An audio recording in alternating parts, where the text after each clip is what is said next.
Hi YouTube, my name is Tom Chef, and once again thank you for watching Liberal Thoughts. Today, since this is technically my first video, the last one was an intro.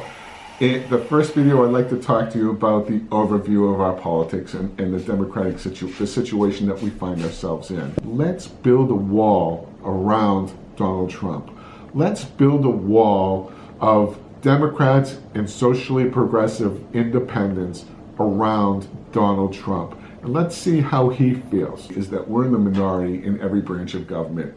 Some of you are saying, duh, right now, but that's okay. We're going back to the real basic. And the branches of our government are, obviously the president is Republican.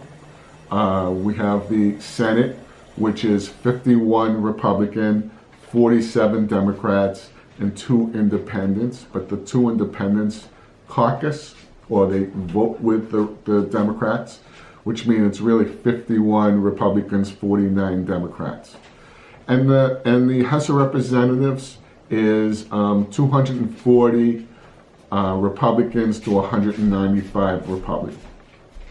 Let me say that again. 240 Republicans to 195 Democrats. Which means that we have to flip, for us to get some balance in our government, which is obviously really, really important, we have to flip 2 senators or 23 House of Representatives. I'm also going to talk about a third branch.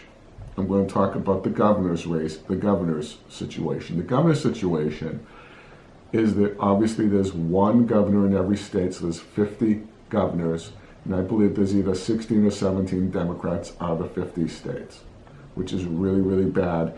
And I will talk to you more about that because it's probably one of the more important parts of the upcoming election that people really aren't talking about. They're talking about gerrymandering, but they aren't relating the gerrymandering to the importance of the governor's races usually.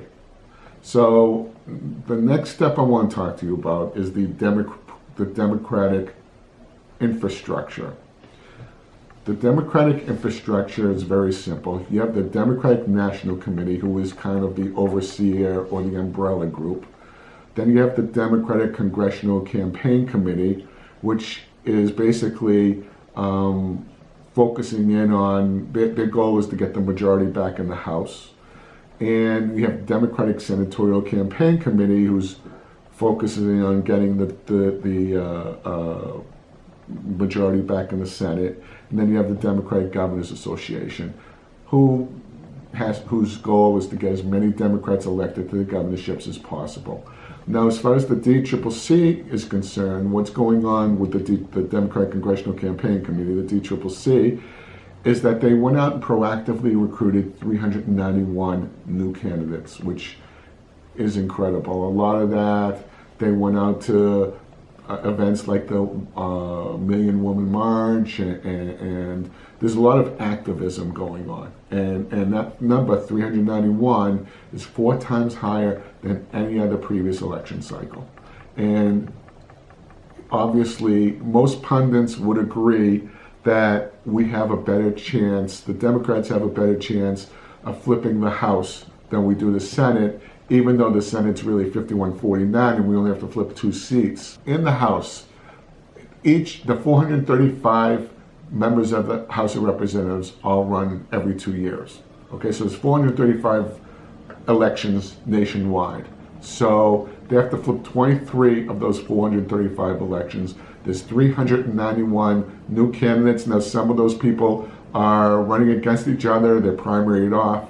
But in the meantime, it's a large number. It's 4 times higher than any other election cycle. There's a huge level of enthusiasm of people that want to run. There's doctors, teachers, lawyers, obviously, because they're all the time. There's a farmer, there's sky pilots, there's ex-CIA people, ex-military people running. So there's a huge amount of people that want to run. Now, in the Senate, there's 100 senators, there's 2 from every state. Whereas in the House, it's sporadic. It depends on the population of states, how many House of Representatives they have in each state. But in the Senate, there's 2 a state, and they have, the 100 senators have 6-year terms. So every 2 years, a third of them run. So there was 33 elections, but because of Al Franken sitting down, there's a special election for his seat. So there's 34 elections coming up in the Senate. Now, out of those 34, 26 of them are Democrats. The Democrats trying to win back their incumbents, Democratic incumbents. They're trying to win back their seats. So for us to gain majority, there's only 8 Republicans that are defending their seats. We have to flip 2 of those. Not only do we have to defend the 26 that we have, but we have to flip 2 from the Republicans. In other words, out of the 34 elections, we have to win 28 of them. And that's pretty high task to do. Now, as far as the governors go, there's 36 elections coming up this year. We only have 16 to 17, I'm really not sure, Democrats. Now, the importance of the governor's races is that the Republicans have been using voter suppression in their states. The Republicans have, so that women have trouble voting, minorities have trouble voting, handicapped people have trouble voting, because these are Democratic fractions. They know that. So if they can cut off a couple percentage points, it makes their job a lot easier. And the other real significant part of the governor's race is that bypass anything else, is the fact that whoever we elect in 2018 is going to be responsible for the redistricting that goes on in 2020. The 2020, every 10 years we have a census, which the census determines the population, and based upon the census, every state redistricts. Now, the governors are in charge of that redistricting. Some governors, like Scott Walker and what's going on in Pennsylvania right now, have tried to gerrymander or redistrict Democratic groups, minorities and millennials and women. Well, that's impossible, but basically minorities and millennials into one district and spread out the Republicans in the other. So let's say a state has 11 districts, they'll try to put all the Democrats into one district and in hopes that they win the other 10. Okay, so I think that's obviously makes it a lot more difficult for us to win back the House. Now that doesn't go on until 2020, but whoever we elect in 2018 is going to be in charge of that, which makes it a really important election for the governors as well. So it's really important that you pay attention to what's going on in that arena as well. Now, I want to talk to people about if you're watching this and you live in a blue state like I do. I live in Massachusetts. The big blue states are Massachusetts, New York, California. If you're living in those areas and you say to yourself, look, I've done my job. I'm in a blue state. I got all my Democrats elected. That's my job. No, that's not your job, okay? Because if you get your people elected, and obviously everybody's hoping that you do, and we stay in the minority, they will not have the voice that they get if we ever get the majority. The big importance between getting the majority is that we can start issuing our agenda, implementing our agenda. We can start investigating Trump. If we get back the House, in the House, it starts impeachment. Now, I don't know if the Democrats want to impeach or not. There are impeachable offenses out there. I don't know if it matters to people, but Pence might be even worse for the Democrats if he gets that place. I mean, that's a debate that will have to happen. The other thing that the DCCC wants to do, the first thing that they want to do in the first 100 days if they get back the House, according to their plan called a better plan. I think they tried 6 or 8 months ago. They want to increase the minimum wage to a living wage. Right now in Massachusetts, I think the minimum wage is $11 an hour. You know, that might go up to if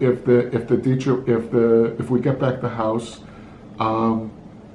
it could be, you know, we could lift that up to $15, $16 an hour. I don't know. I mean, that's in the details. That's up to them. But the point is, they want to increase. They want so that everybody can. If you work 40 hours, you should be able to live off of a 40-hour work week. Okay, not have 2 or 3 jobs. And so I know that's in their plan for the first 100 days if they get back the House, and that's really kind of important. It's important to the middle class. It's important. I know why the Republicans are against it, you know, because they think that's going to tear down businesses and that big business, and they're all supported by big business, and they don't want it.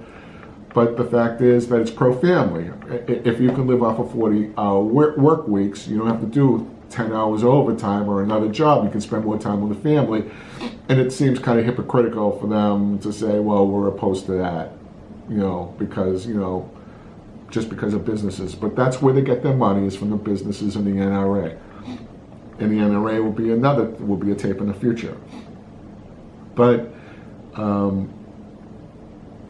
so if you live in a blue state, I'll get back to my original point since I'm going off topic, but my original point, if you're living in a blue state and you're surrounded by Democrats, and that's wonderful. Here's Liz Warren, and she really doesn't have much competition. So my job is to make sure that she has a platform to speak. And how we do that is we help senators and congresspeople from other states. Okay, let's do what the party does and look at the big picture. And the big picture is getting the majority back in the House and the majority back in the Senate, which means that we should be donating to we should be spending time helping out other elected officials in other states. I do want to talk to you about the DSCC. The DSCC is targeting 3 seats, and one of them is Ted Cruz's seat. The Democratic challenger is within single digits of Ted Cruz, which is awesome. If we can eliminate him, awesome. It's all the better. The other 2 seats that they're targeting is John Heller in Nevada, and there's an open seat, Jeff Flake's open seat. So there's 3 vulnerable seats. If we take 2 of those and we defend the 26 that we have, we've got 26 Democrats running for re-election. Tammy Baldwin, Sherry Brown, Claire McCaskill are the 3 targets. And we've got 10 senators running in red states where Trump won. So again, we can't take any of this stuff for granted.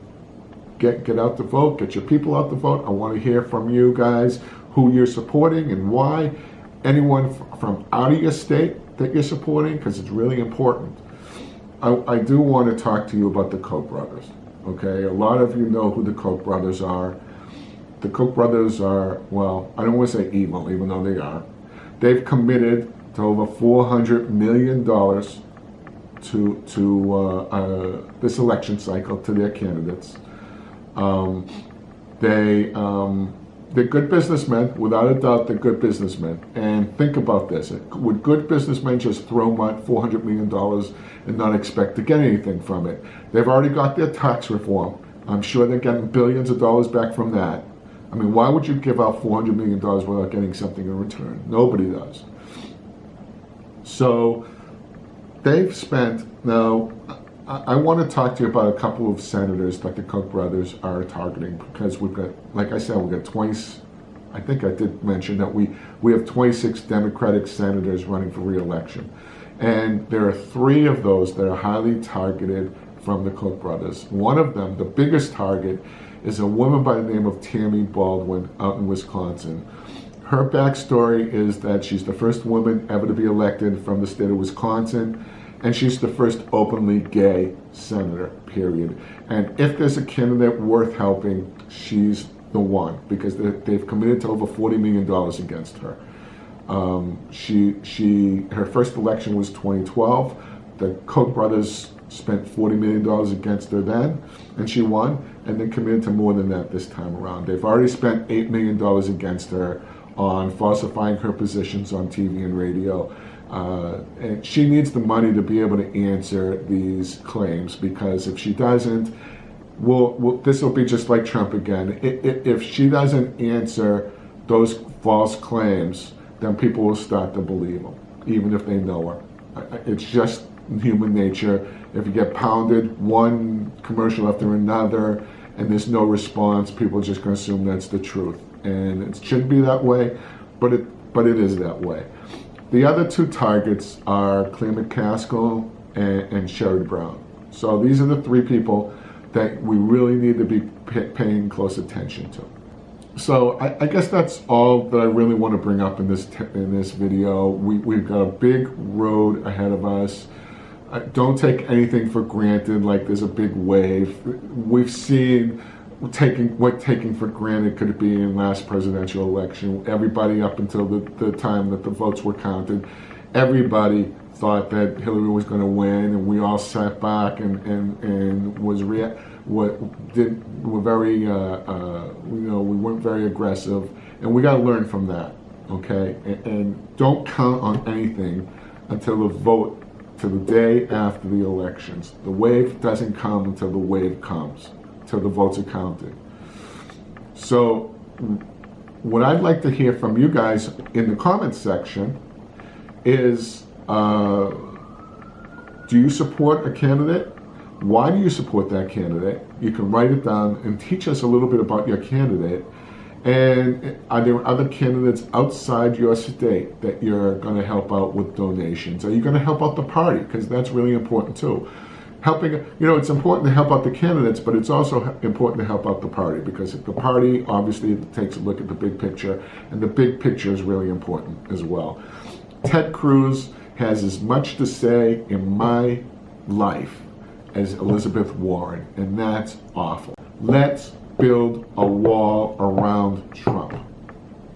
Thank you very much. Take care. Peace out.